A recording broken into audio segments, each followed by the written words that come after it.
안녕하세요. 학교 현장의 고민을 나누는 방송, 절대 놓칠 수 없는 방송, 스쿨트렌드 파동쌤입니다. 이번 코너는 교육 현장, 선생님의 고민에 대한 이야기를 나눠보는 파동쌤 마음의 소리 시간입니다. 교육 현장을 경험하면서 고민했던 문제에 대한 개인적인 생각에 대해 개인적인 생각을 남겨보려고 합니다. 네, 바로 본론으로 들어가서 오늘 첫 번째 주제는 선생님 저 자퇴할래요입니다. 먼저 저는 중고등학교에서 근무하고 있는 교사입니다. 이 이야기를 학생들에게 들을 때마다 마음이 너무 아프지만 학생들이 이런 이야기를 왜 할까? 나름대로 다 이유는 다르겠지만 오늘은 학교는 학생들에게 필요한가라는 문제에 초점을 맞춰서 이야기해 볼까 합니다. 학교에서 과목을 나눠서 수업을 듣는 게 학생들에게 정말 어떤 쓸모가 있는 걸까요? 인성이 훌륭한 학생으로 최선을 다하는 모습이라는 인간상에는 동의를 하겠지만 적어도 공부를 잘해야 한다는 강요와 채찍질은 선생님인 저도 이해하기가 어렵습니다. 그럼에도 불구하고 중고등학교 현장에서는 사실 대입에 대한 이야기가 늘 주류이고 모두가 마찬가지 생각인 것 같습니다. 사실 지금 고민을 하는 현직 교사인 저도 실은 내 자식은 좋은 대학에 보내고 싶다는 생각으로 가득 차 있기 때문이죠. 그러나 공부를 열심히 하고 있는 우리 제자들의 미래는 장담할 수가 없습니다. 지금 제가 학생이라면 학교 공부를 열심히 하라는 선생님의 말보다는 나 스스로 각자 도생하자, 성공할 수 있는 길을 찾아보자 라고 생각할 것 같아요. 물론 이것 또한 상상이니까 제가 하는 말이겠지만요. 예전에는 대학은 취업, 성공이라는 공식이 100%는 아니어도 20, 30%의 적중률은 있었던 것 같아요. 그런데 지금은 많아도 5% 미만은 아닌가라는 추측을 해봅니다. 또 그렇게 비슷한 방송들이 여러 번 있었고요.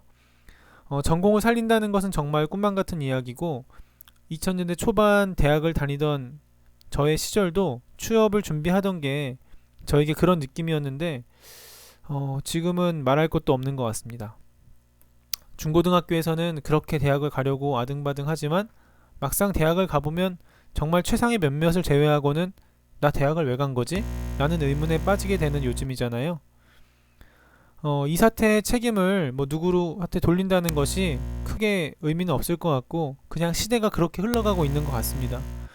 학교에서 학생들을 가르치는 저도 그저 마음이 아플 따름입니다. 학생들에게 어떤 말도 해주기가 어렵습니다. 그래도 대학은 가라. 공부를 열심히 해라. 이야기를 하지만 저 스스로에게도 설득이 안 되는 이야기를 하고 있다는 자괴감에 빠지는 것은 어쩔 수 없는 것 같습니다. 저도 사실 대안은 모르고 있는 거죠. 교직 생활을 거듭하면서 공무원으로서 제 생활은 점점 윤택해지고 있는데 이제 학부모이자 교사의 삶을 시작한 저에게 정말 저희 아이들의 미래가 또 저희 제자들의 미래가 걱정이 됩니다. 그래서 이 걱정을 그냥 혼자 하기보다는 무조건 나누자 그런 마음으로 시작을 하게 되었고요.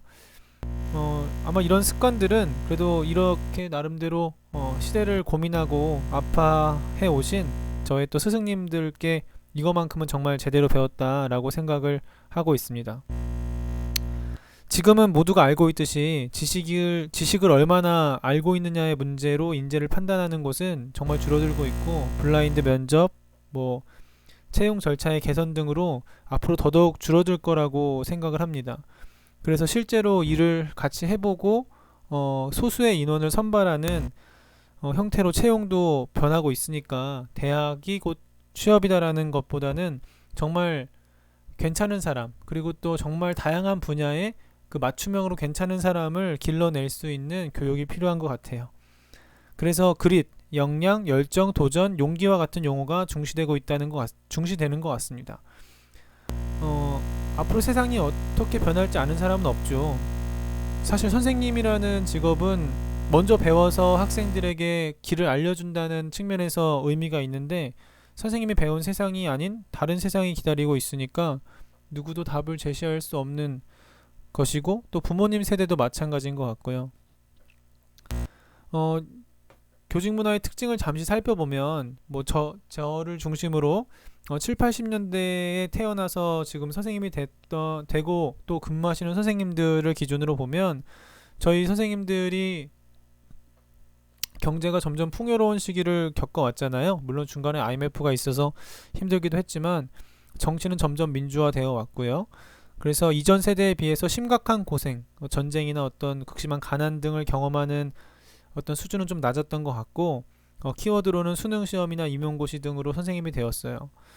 그래서 선생님들의 공부 방식이 학교 교육으로 개천에서 용나는 시대는 조금 지난, 이미 선생님이 되면 괜찮은 직업이다라는 것을 알고 있었고, 저 또한 그랬고, 목적의식을 가지고 사교육 또한 이제 많이 받으면서 선생님이 된 세대라고 할 수 있습니다. 이런 경험을 바탕으로 지금 선생님이 된 선생님들이 지금 학생들에게 미래 시대를 대비할 역량 높은 인재를 길러낼 수 있는 것인가라는 것에 질문, 어떤 좀 회의적인 시선이 있는 것도 사실이에요.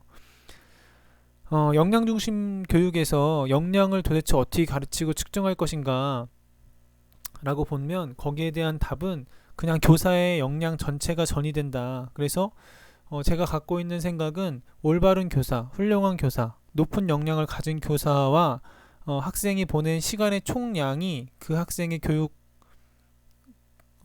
학생의 어떤 역량을 대변할 수 있는 지표다 라고 생각을 합니다. 그래서 현재 교육의 핵심은 다시 한번 이야기하면 교사의 역량이 학생들에게 전이되는 것이라고 볼 수 있을 것 같아요.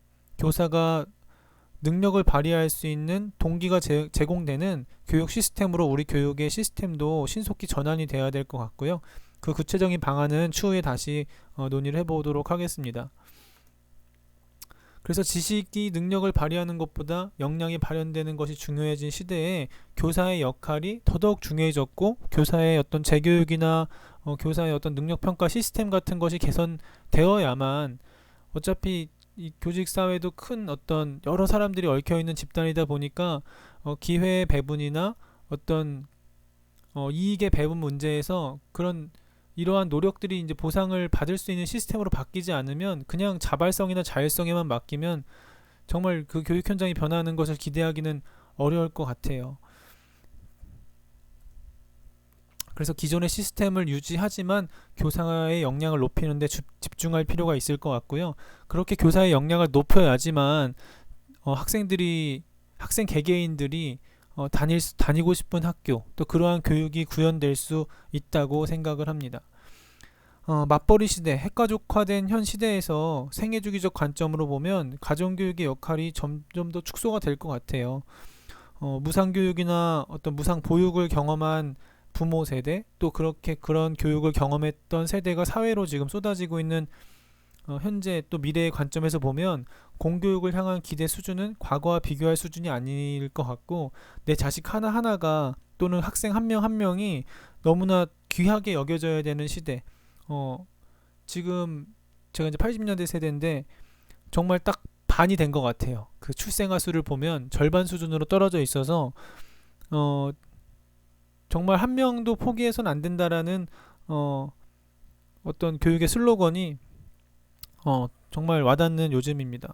그래서 일부 특정 학생들을 성과로 내세워서 그런 학생들을 길러내기 위해서 편중하는 교육이 아니라 모든 학생 개개인이 학교가 자신에게 도움이 된다고 느끼는 학교, 그래서 행복하게 다닐 수 있는 학교가 필요한 것이죠. 그래서 정말 선생님의 수도 좀 늘어나야겠지만 선생님의 어떤 열정, 능력, 역량, 선생님이 정말 교육이고 희망이라고 생각합니다. 이런 맥락에서 앞으로도 좀 더 생각을 나눠보도록 하겠고요. 다음 편에서는 그렇게 노력하고 있는 선생님들도 이제 계신데 간혹 이런 말씀을 하시는 분들이 있어요. 그래, 그냥 너 혼자 열심히 해라. 그런 이야기가 왜 나오는 것일까 라는 문제에 대해서 함께 이야기 나눠보겠습니다. 감사합니다.